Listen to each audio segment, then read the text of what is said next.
आज की कहानी भी कुछ ऐसी ही है। गायत्री एक सिंगल मदर थी और हाल ही में वो अपनी 13 साल की बेटी आर्या के साथ मुंबई वापस शिफ्ट हुई थी।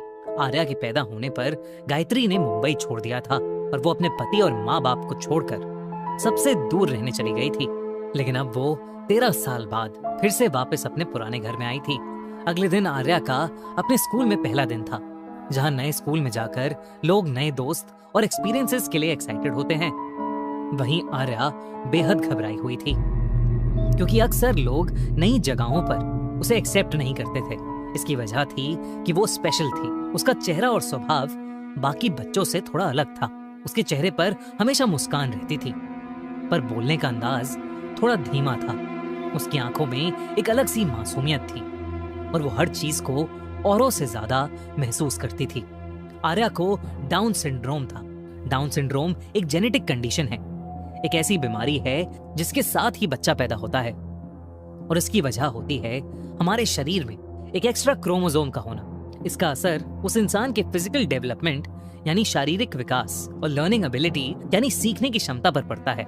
डाउन सिंड्रोम से सफर करने वाले लोगों के बोलने की रफ्तार थोड़ी धीमी हो सकती है और चेहरे में भी कुछ डिफरेंसेस दिख सकते हैं, लेकिन इसका मतलब ये बिल्कुल नहीं है कि वो कमजोर होते हैं। सच तो ये है कि डाउन सिंड्रोम वाले लोग दिल के बहुत साफ, प्यार देने वाले और भावनाओं से भरे होते हैं। उनकी खुशियां छोटी छोटी चीजों में होती हैं और उनकी मुस्कुराहट बहुत सच्ची होती है। और ऐसी ही कुछ आर्या भी थी, दिल की एकदम साफ। पर नए स्कूल में आर्या का पहला दिन अच्छा नहीं जा रहा था। सब बच्चे उसे अजीब तरीके से देख रहे थे। जब ड्राइंग की क्लास शुरू हुई तो क्लास में टीचर ने उसे स्केचबुक निकालने को बोला, पर उसके चेक करने पर उसे अपनी स्केचबुक अपने बैग में मिली ही नहीं।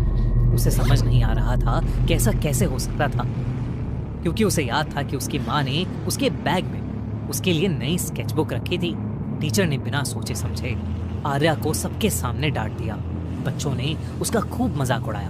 टीचर के जाते ही 3 लड़के अयान, रोहित और कबीर उसके सामने हंसते हुए आए और उसे स्लो होने के लिए चढ़ाते हुए उसका मजाक बनाने लगे कि कैसे वो लोग उसके सामने उसके बैग से ड्राइंग बुक निकाल के ले गए और उसे पता भी नहीं चला।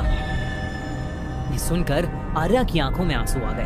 उन तीनों ने आर्या की स्केचबुक उसके सामने फाड़ दी और आर्या जोरों से रोने लगी। ब्रेक में जब वो ग्राउंड में बैठकर रो रही थी तो उसे अपने कंधे पर किसी का हाथ महसूस हुआ। उसने ग्राउंड में इधर उधर देखा, लेकिन दूर दूर तक उसके सिवा वहां कोई नहीं था।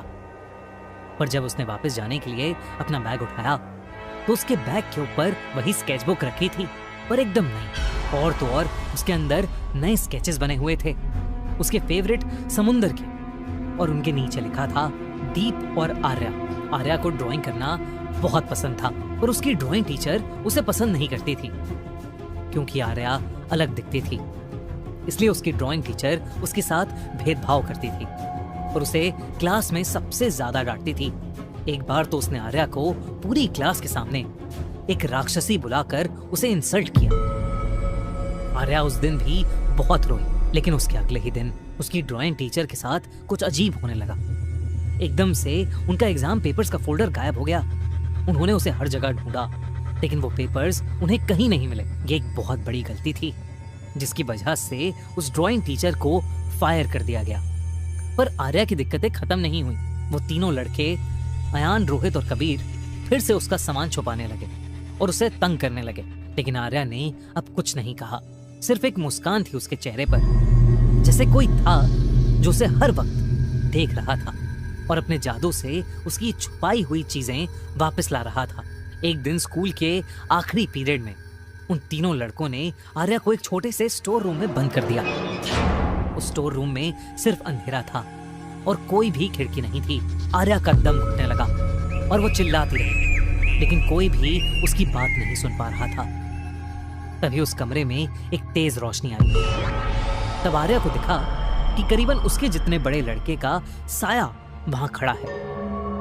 वो ये देखकर और घबरा गई, लेकिन उस स्टोर रूम का दरवाजा अपने आप खुल गया। इससे पहले आर्या कुछ समझ पाती, वो सफेद साया उसका हाथ पकड़ के उसे बाहर ले गया। वहीं वो तीनों लड़के जो आर्या को बुली कर रहे थे, जब कॉरिडोर से गुजरे, कॉरिडोर की सब लाइट्स बंद होने लगी उन्हें एकदम से अपनी गर्दन पर किसी का हाथ महसूस हुआ और इससे पहले वो कुछ समझ पाते, किसी ने उनको हवा में उठा लिया और कॉरिडोर की दीवार पर पटक दिया। वो तीनों उसी दीवार से जैसे चिपक गए थे। वो लोग डर के मारे चिल्लाने लगे और मदद मांगने लगे और तभी उनके सामने एक सफेद परछाई आ गई जिसकी शक्ल बिल्कुल आर्या जैसी ही थी और आंखें एकदम खाली थी और शरीर पर कई घाव थे। उस सफेद परछाई ने उनका दम घोटना शुरू कर दिया। उस साए ने उनसे कहा कि आर्या भी ऐसे ही तड़प रही थी। इस पर उन तीनों लड़कों का रोना निकल गया और वो आर्या को परेशान करने के लिए उस साए से माफी मांगने लगे और तभी उस साए ने उन्हें जमीन पर गिरा दिया और वो वहां से गायब हो गया। वो तीनों भागकर घर चले गए, लेकिन उस साए ने उनका पीछा नहीं छोड़ा। वो साया उन्हें पूरी रात उनके घर के हर कोने में दिखता रहा। अगली सुबह उन तीनों को तेज बुखार हो गया और वो बस एक ही चीज बड़बड़ा रहे थे कि आर्या उन्हें माफ कर दे और वो उसे कभी नहीं परेशान करेंगे। उन लड़कों के पेरेंट्स ने आर्या पर शक करते हुए स्कूल की प्रिंसिपल से सारी बात शेयर की। प्रिंसिपल ने फिर सीसीटीवी चेक किया। फुटेज में आर्या कभी अकेली थी ही नहीं, हमेशा एक धुंधला सा साया उसके पीछे दिखता। आर्या की माँ गायत्री को स्कूल बुलाया गया। उसने आर्या से सब पूछा और आर्या ने बताया कि वो दीप है, उसका साया वाला दोस्त जो हमेशा उसके साथ रहता है।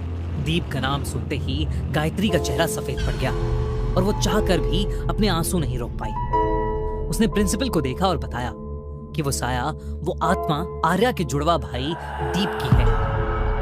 दीप और आर्या दोनों ट्विंस पैदा हुए थे और दोनों को ही डाउन सिंड्रोम था। जहां गायत्री ने इसे भगवान की मर्जी समझकर उन्हें खूब सारा प्यार दिया, वहीं गायत्री के हस्बैंड ने उन बच्चों को कभी एक्सेप्ट नहीं किया।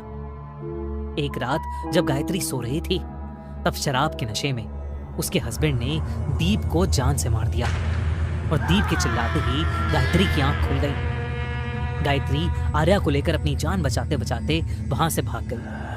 उसने शहर बदला, अपना नाम बदला, पर हर स्कूल में आर्या को डाउन सिंड्रोम की वजह से परेशानी होती रही और हर सोसाइटी में आर्या के साथ भेदभाव किया जाता, उसका मजाक बनाया जाता।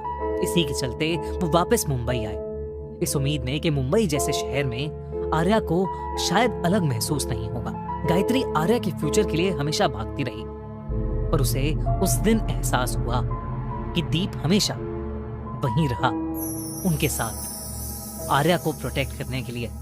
उस दिन के बाद सब बदल गया। अयान, रोहित, कबीर आर्या के पास आए। उन्होंने उससे माफी मांगी, उसे ढेर सारी स्केच बुक्स गिफ्ट की, अपना लंच शेयर किया और वो सब